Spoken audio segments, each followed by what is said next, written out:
Siguiendo ya en este ámbito del conocimiento que hemos estado indagando, ¿no? Discutiendo con el modelo cartesiano, podemos decir que en este caso, en este sentido, el conocimiento apunta más bien a una fusión de enriquecimiento compartido, de comprensión, siempre en relación. O sea, el conocimiento no es algo que quede desligado de su acontecer real. Es decir, en base, ¿no?, a las líneas del realismo, cuya fusión en efecto apunta a un enriquecimiento compartido de comprensión que debe de ser asumido siempre en relación, no como algo desvinculado ni mutilado, ¿no?, a la manera de lo que hiciera el modelo cartesiano.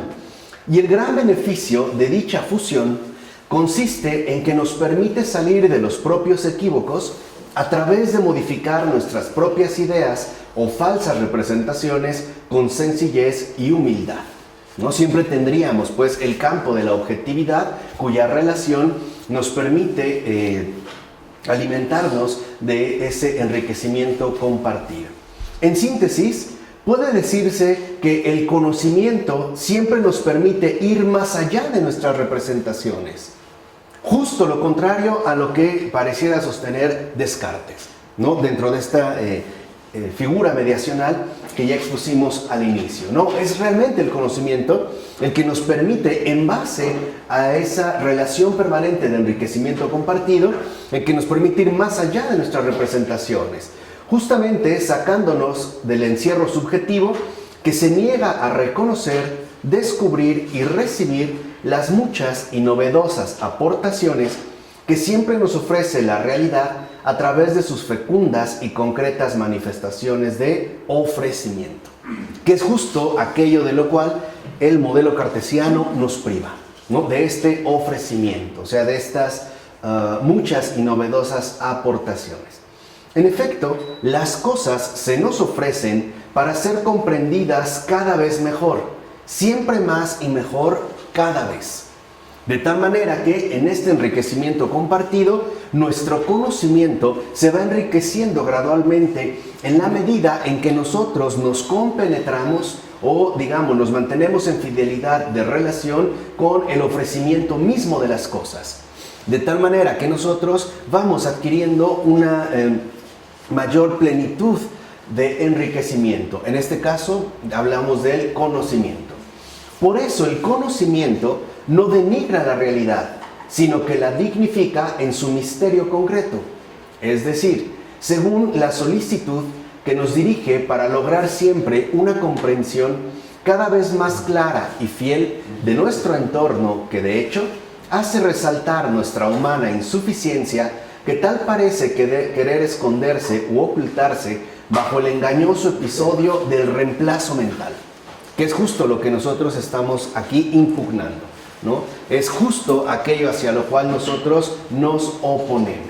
De tal manera que no nos veamos privados de esa comprensión cada vez más clara y fiel de nuestro entorno, cuyo resultado enriquecedor es justo aquello que llamamos conocimiento. Entonces, no confundamos ya, siguiendo, ¿no?, la estela o la influencia del modelo cartesiano, el conocimiento con el reemplazo mental.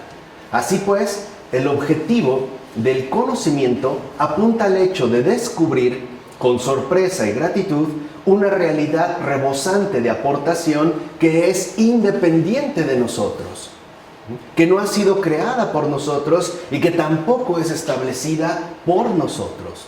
Y es por eso que debemos buscar siempre mejorar la descripción, comprensión que asimismo tendremos que ofrecer acerca de ella.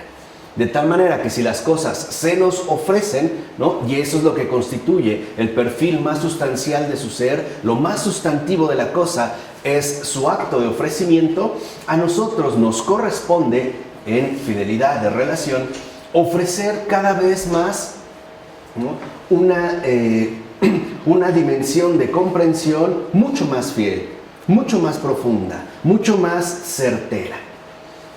Nos encontramos entonces en un ámbito de realidad o mundo compartido cuya existencia no solo se nos ofrece, tanto por sí misma como por su creador, sino que además consiente diversos accesos de compenetración e integración a la verdad de su ser, que es justo lo que nosotros, o hacia lo que nosotros pretendemos orientarnos.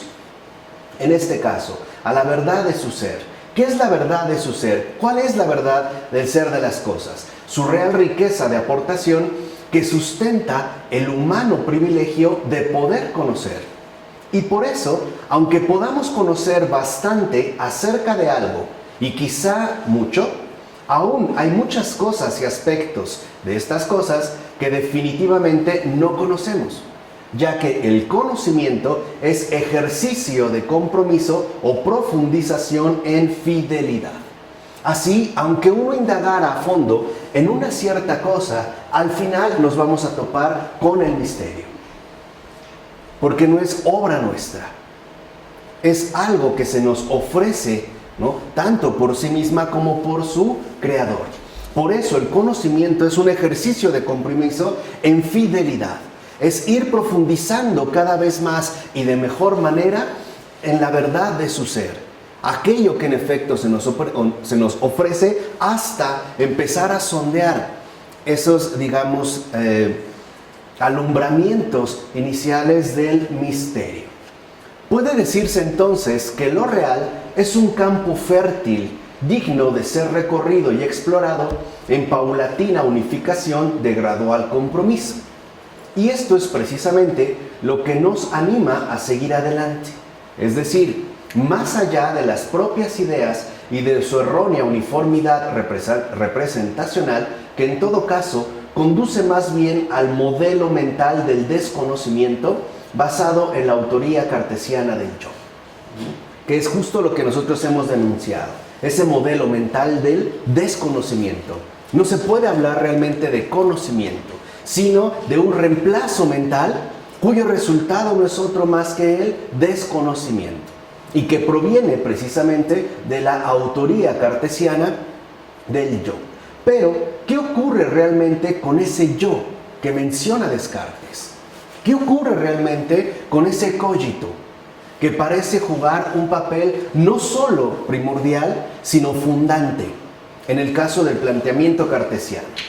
Una respuesta por demás profunda nos ha sido dada por el filósofo Michel Henry en su gran obra La esencia de la manifestación, sobre todo en el parágrafo 1. Estamos hablando nada más de un aspecto mínimo de esta gran obra. En efecto, este libro busca desentrañar el sentido del ser del ego. Son palabras de Michel Henry. Es decir, dice Henry, llevar a la luz ante la mirada filosófica lo que entendemos cuando decimos continuamente y siempre que se trata de nosotros mismos, yo. Entender pues el sentido del ser del ego. De tal manera que al indagar en el sentido del ser del ego, podremos nosotros reconocer qué ocurre realmente con ese yo que menciona Descartes. Lo primero pues que podemos mencionar es lo siguiente. Michel Henry, a diferencia de Descartes, afirma con todo acierto que, y cito, cuando digo yo estoy contento o sencillamente yo soy, aquello a lo que apunta mi afirmación no es precisamente posible más que porque el ser brilla ya. Esa es una, digamos, de las definiciones más contundentes de la apuesta filosófica de Michel Henry. El ser brilla ya. En efecto, lo fundamental no es el ego, sino el ser del ego.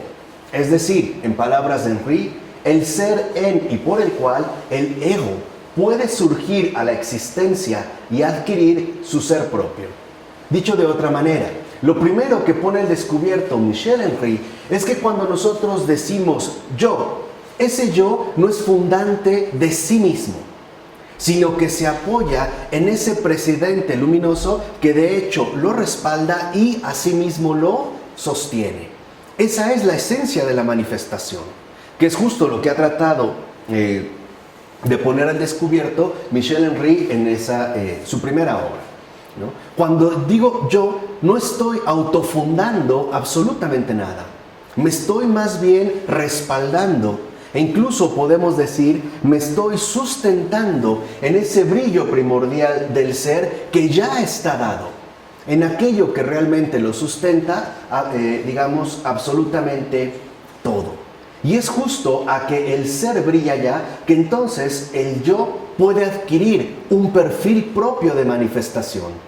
Por decirlo así, el ser, el yo, se alimenta de la fecundidad del ser general, que en Henry adquirirá el perfil de la vida que se experimenta a sí misma, es decir, Dios. Ese es, digamos, como el planteamiento general de Michel Henry, que ya veremos en otra ocasión en el curso que dedicaremos solo a este filósofo. Entonces, es fundamental que veamos, pues, cómo el yo únicamente puede manifestarse a partir del ser primordial. El hecho de que el ser es previo a la afirmación del yo. Es tanto como si dijéramos que la criatura se puede manifestar como algo propio, en tanto Dios es primero que esta criatura. Podemos decir que el yo lo que hace es fundamentarse en su aspecto creatural y no creacional.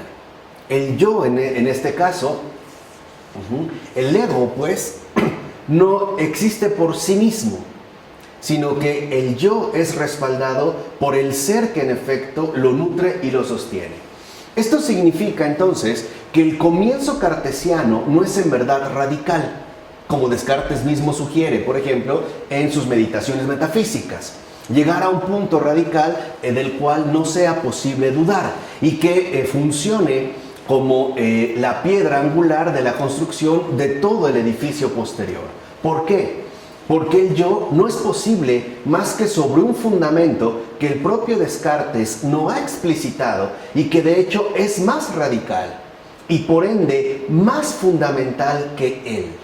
Podemos decir pues que hay algo más fundamental que el yo y que justo por ser más fundamental es en este caso tanto primordial como primigenio, y eso es a lo que apunta su verdadera radicalidad. Por eso ya en una etapa madura, Michel Henry hablará de la fenomenología radical, que es la que vamos a tratar nosotros de exponer en su momento. Hablará de esta radicalidad que es previa incluso a la manifestación de los fenómenos, e incluso mucho más primigenia, muchísimo más radical y fundamental, y en este sentido también fundacional, que el propio ego cartesiano o que en general la conciencia moderna, ¿no? Cómo pudiera quedar al menos esbozada, incluso sustentada en la fenomenología de Edmund Husserl. Ahora bien, ¿por qué Descartes ha omitido el fundamento primordial que condiciona toda realidad, incluso por supuesto el yo? ¿Por qué Descartes parte de ciertos presupuestos en su respectiva investigación? Sobre todo aquel que obedece siempre a la idea de una verdad que alcanzar. O sea, ¿cuál es el presupuesto central de la investigación cartesiana? El comenzar de cero, ¿no? El obedecer siempre a la idea de una verdad que alcanzar. Dicho de otra manera, para Descartes, nosotros no estamos enraizados en la verdad, estamos separados de ella. Y por eso habría que alcanzarla, habría que dirigirse, ¿no?, hacia esa verdad a través precisamente de un método que él busca ofrecer.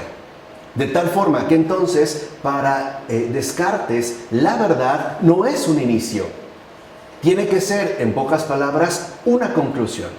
Por eso él dirá que habrá que comenzar de nuevo. Así pues, de acuerdo con esta idea, lo que vuelve legítima la investigación filosófica, ¿no?, son palabras de Descartes, es que el fin que persigue y que la anima secretamente no le es propio y peculiar. Perdón, estas son palabras de Henry. Y por eso debe alcanzar una evidencia perfecta. Esa es justamente su finalidad. ¿Qué quiere decir? Ya empezamos a ver aquí lo que se va realizando. Para Descartes, comenzar de nuevo es omitir cualquier ser radical de fundamentación, lo cual permitiría elaborar un rodeo Llamemos de aquí un método filosófico que finalmente nos conduzca a alcanzar una evidencia perfecta. ¿Cuál será, en todo caso, esa evidencia perfecta? No la de el ser en su presencia ya dada, sino la evidencia de uno mismo, es decir, la evidencia del yo mismo. Sin embargo, dice Henry, la perfección de la evidencia no depende solo del curso psicológico, mental y del esfuerzo subjetivo de una conciencia determinada, como supone Descartes. En efecto, tal perfección supone que su tipo está en realidad prescrito por la estructura ontológica propia de la región que se considera. Es decir, que tal tipo representa ya una posibilidad última ligada a esta región y rigurosamente definida por ella, que sería la posibilidad definida de antemano por el ego conciencia. ¿Qué quiere decir? Que en el momento en el que Descartes pretende partir de cero, presupone que la evidencia definitiva es el ego conciencia, o sea, el yo mismo. Y para él, esta autoconciencia, este cogito, este ego conciencia, sería pues el pilar, la piedra angular que permitiría la elaboración de todo el posterior edificio, del posterior edificio filosófico. Por eso, para Descartes es tan fundamental, vuelvo a insistir, el comenzar de cero.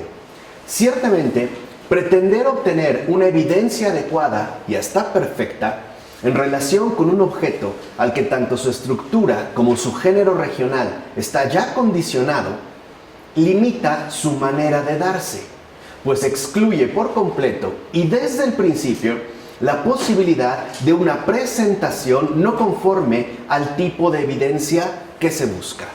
Dicho de otra manera, Descartes ha condicionado desde el principio la posibilidad de evidencia que se busca.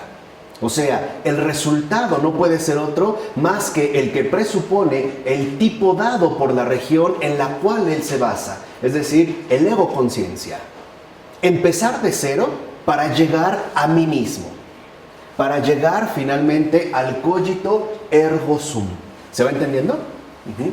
Esto significa que la posibilidad de experiencia corresponde, en este caso, en el planteamiento cartesiano, se reduce únicamente a la estructura esencial que la conciencia establece y determina, lo cual hace, justo como ocurre en Descartes, que, dirá Michel Henry, en tal experiencia no queda nada oscuro ni indistinto. Por supuesto, para el ego. Todo parece quedar, ¿no?, a la claridad del ego conciencia, porque de entrada es el ámbito regional en el cual se mueve ya el planteamiento. Aquí estamos viendo, ¿no?, lo que ocurre desde la entraña misma del yo cartesiano. Así pues, tal experiencia, continúa Henry, nos proporciona la certeza absoluta de que el ser captado con evidencia existe precisamente tal como se presenta en la evidencia, es decir, en la conciencia. Dicho de otra manera, en mi propia representación mental, es decir, en la idea. Sin embargo, en tanto permanezca abierta la posibilidad para el ser captado en la evidencia de volverse luego objeto de duda, la evidencia no es perfecta. Por eso, la evidencia perfecta debe pues presentar además un carácter nuevo, conforme al cual se da como una evidencia que no puede ser desmentida por el curso ulterior de la experiencia. Es decir, el objeto captado con evidencia no puede cambiar ya, pues mi idea, que obviamente es egocéntrica, lo va a encontrar siempre igual a la evidencia conseguida, que no es otra cosa más que la experiencia cartesiana del yo pienso. El yo pienso es precisamente la evidencia conseguida desde el principio para sí mismo. Es la evidencia conseguida desde uno mismo y para sí mismo. Desde sí mismo y para sí mismo. es justo la captación evidente o la claridad perfecta, clara y distinta que Descartes está tratando de desentrañar. Podemos decir, según Descartes, que el objeto de la evidencia nos está dado con certeza absoluta, que es justo lo que él defiende.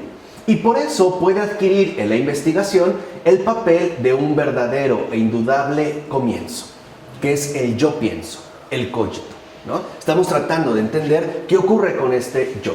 No obstante, dirá Henry, la conciencia que apunta a la obtención de la evidencia incuestionable, es decir, cartesiana, no se orienta a donde no quiere. En efecto, dicen Henry, el ego cogito, el yo pienso, se vuelve necesariamente su propio tema, a pesar de que no lo era en el origen. ¿Se acuerdan que en el origen, de acuerdo con Descartes, había que empezar desde qué? Desde cero. Pero este comienzo desde cero tiene un presupuesto dado. La conciencia ya está dada como un presupuesto básico y hacia el cual habría que establecer una certeza absoluta. Así, la experiencia del objeto es pues dejada de lado para convertirse más bien en certeza absoluta de sí mismo, que es el ego cogito, conocimiento de sí. Aquí vemos que entonces lo fundamental en el modelo cartesiano es lo siguiente: no importa lo que pienso, sino que lo pienso yo. Así pues, el verdadero sustento ya no está dado en el objeto, en aquello hacia lo cual supuestamente se dirigía mi investigación. La certeza absoluta, la clarividencia perfecta, radica en que el pensar es un acto propio. No importa pues lo que pienso, sino que lo pienso yo. Así pues, el ego cartesiano se convierte en la única certeza cuya evidencia de cumplimiento se asume como algo incluso universal y además fuera de toda duda. Ahí vemos pues el efecto de desconocimiento tan radical que ha provocado este planteamiento. Porque si realmente no importa lo que pienso, sino lo que pienso yo, cada quien va a quedar entonces, ¿no?, hundido en esa especie de perfil monomaníaco de un solipsismo, de un solipsismo solitario, no valga la redundancia. O sea, quedaríamos atrapados en la certeza absoluta de aquello que es importante porque lo pienso yo. Así el contacto con la realidad se ve totalmente interrumpido, pues se entroniza como algo de carácter universal e incluso ya no susceptible de duda. ¿Se acuerdan lo que les dije? Para Descartes, ¿no?, la cuestión es clara. Hay que dudar de todo menos de uno mismo, cuando en realidad ocurre lo contrario. Hay que dudar primero de uno mismo para no perderse todo lo demás. Aquí es, digamos, ¿no?, como la enmienda que realizamos. Ahora bien, aquí hay una cuestión que no se deja superar fácilmente y hay que tenerlo en cuenta. ¿Cuál es? La vinculación de la realidad singular del ego, de este ego cartesiano, de evidencia apodíctica, es decir, fuera de toda duda, y que es más bien siempre la suya propia, con la conciencia individual cuya significación consiste en alcanzar lo universal. ¿Cómo un yo individual puede adquirir, pues, la dimensión de universalidad? ¿Por qué no es fácil llevar a cabo la superación? Sobre todo porque tal postulado no se cuestiona ni problematiza, sino que se asume con total naturalidad como una explícita certeza absoluta, ciertamente incuestionable. Por ejemplo, por poner un caso muy simple, cuando no entendemos algo, sea lo que sea, de entrada damos por hecho que la equivocación está, por así decirlo, del otro lado, no en mí. Así, el yo pienso, ¿no?, me voy a regresar un poquito, lo pienso yo, es decir, el ego cogito, resulta ser aquello que ya no es ciertamente cuestionado. Dudamos de todo. Ponemos en duda todo, sometemos todo a tela de juicio, menos a nosotros mismos. Damos por hecho que como somos la certeza absoluta, ¿no?, incuestionada y además incuestionable, no habría por qué someternos ni siquiera a la más mínima crítica. Ya no solo con respecto a las ideas que tenemos, sino como los generadores de estas propias ideas. No obstante, dirá Henry, ¿no se debería sacar finalmente a la luz el vínculo que une en el origen el problema de la verdad con el del ego? Este es como el planteamiento, me parece a mí, mucho más profundo que hará Michel Henry justamente en su obra La esencia de la manifestación. Tratar de sacar a la luz el vínculo que une en el origen el problema de la verdad con el del ego. Sí, pero la filosofía clásica no ha elevado nunca semejante vínculo al estado de problema. Y además, la razón intenta escapar de la paradoja u olvidarla. ¿Cómo? Pues afirmando que la conciencia del cogito no es individual, sino verdadera, en tanto fundamento indubitable de evidencia. ¿Qué hay aquí? Uno de los rasgos que, como ya hemos visto, por ejemplo, cuando estudiamos la era secular de Charles Taylor, definen bastante bien el proceder moderno, una sustitución. Lo que ocurre es que el ego se asume como la verdad y ya no como una manifestación del ser. Hay una suplencia. El ego ya no es pues testimonio de la verdad. Él es él mismo la verdad. Se habría entonces, dijimos, que buscar la verdad, y Descartes lo plantea como algo a distancia hacia lo cual nosotros tendríamos que llegar, pues resulta que esta verdad a la que llegamos es uno mismo. Es un poco como si lanzáramos un boomerang. Lanzamos el boomerang, pero de entrada sabemos que el efecto boomerang lo que hará, por mucha distancia que recorra, a final de cuentas es volver. Es un efecto de retorno. Eso es lo que hace Descartes. Avienta un boomerang, aparentemente dejándolo todo, pero el retorno a sí mismo es para confirmar que, en pocas palabras, el ego es idéntico con la verdad. ¿Sí se entiende?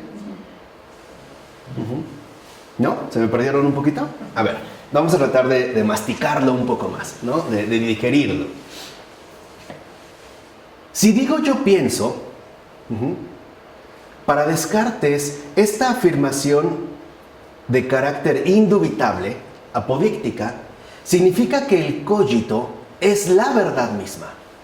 Entonces, no importa lo que pensemos, el simple ejercicio que lleva a cabo el cogito, es decir, el yo pienso, es la base fundamental de la verdad. Es tanto como decir, yo soy la verdad. Sabemos que eso alguien lo dijo.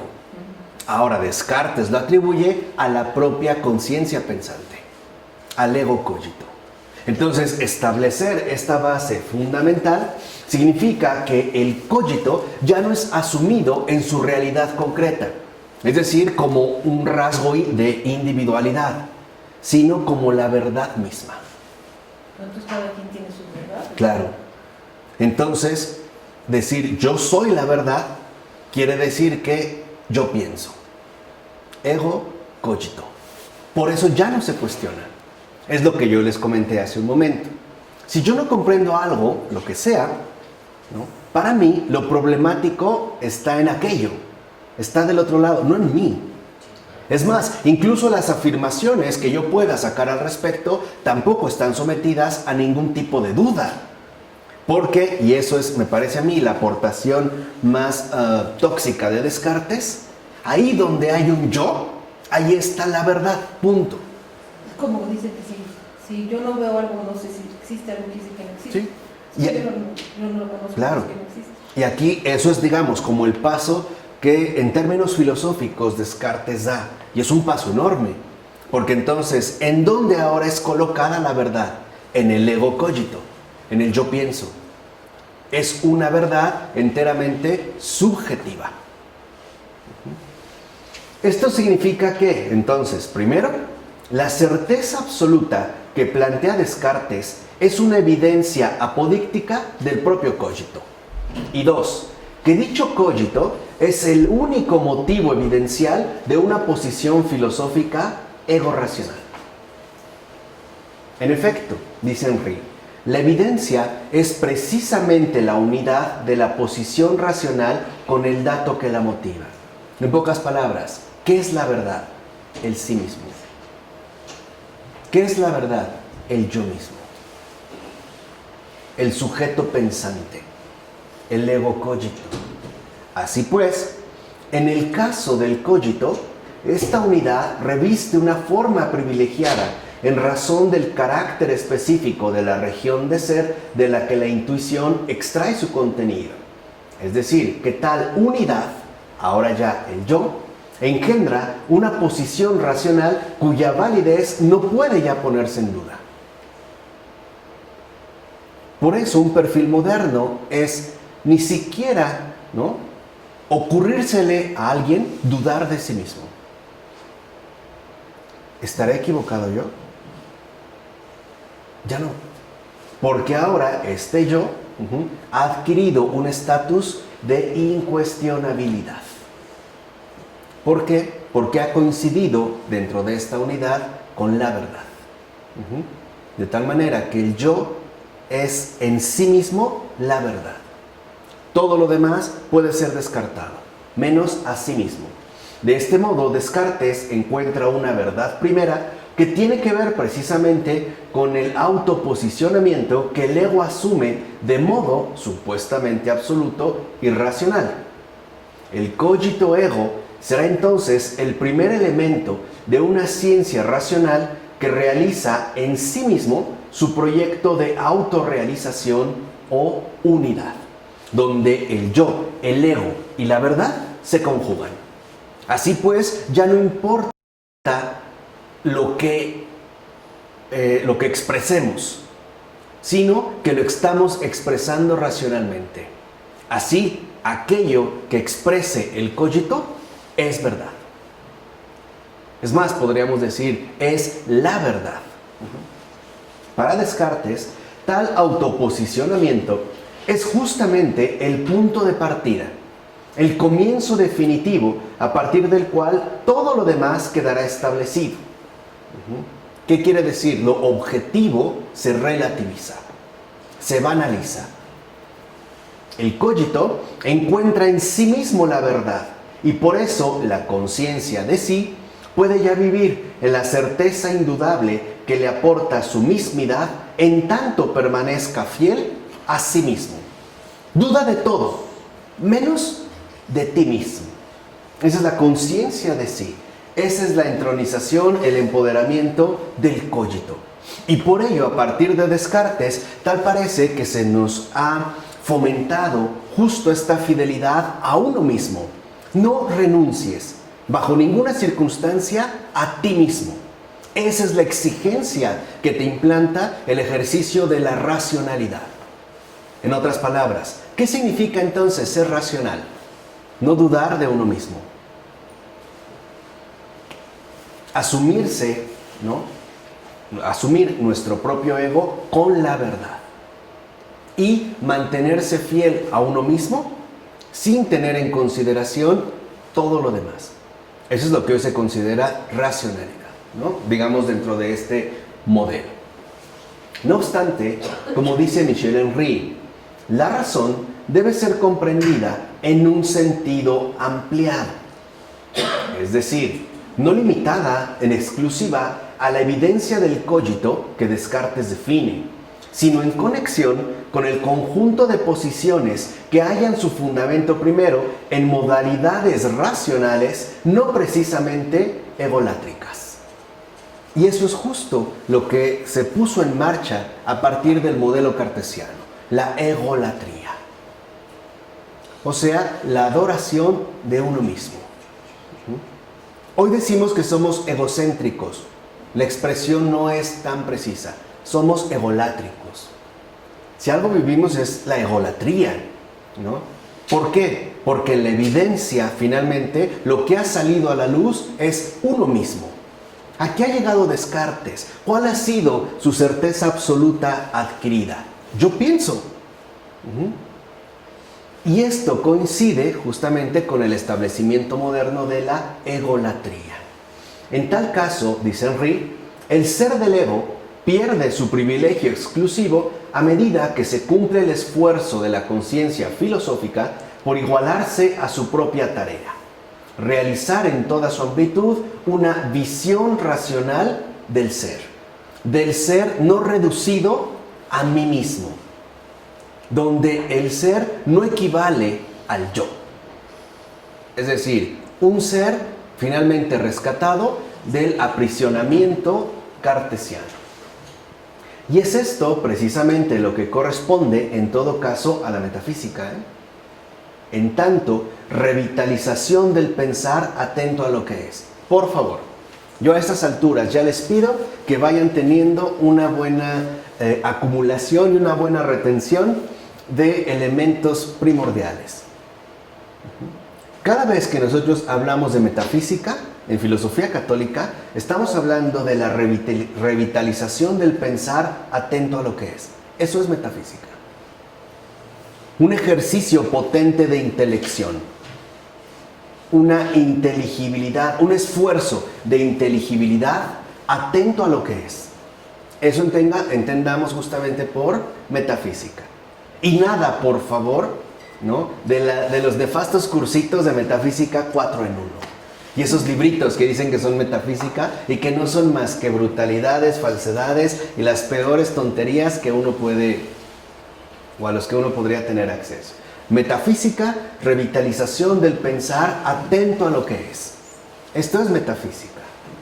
Sin embargo, no podremos ingresar rectamente en tal revitalización del pensar atento a lo que es si antes no removemos y superamos también un obstáculo sombrío que es preciso disipar con la luminosidad que brota de la verdad en tanto luz del ser. Nos referimos a la propuesta filosófica de Martin Heidegger y su respectiva posición no de elusividad, sino de sombra y muerte. Ya atravesamos a Descartes. Ahora nos vamos a meter a esa selva negra, en el sentido literal, teutónica, de Heidegger. Entonces, quedó claro qué ocurrió en realidad con el yo cartesiano y las implicaciones que tiene. Pues ahora, ¿no?, sin temor alguno, pongámonos en camino, como le gustaba decir a Heidegger, hacia su planteamiento.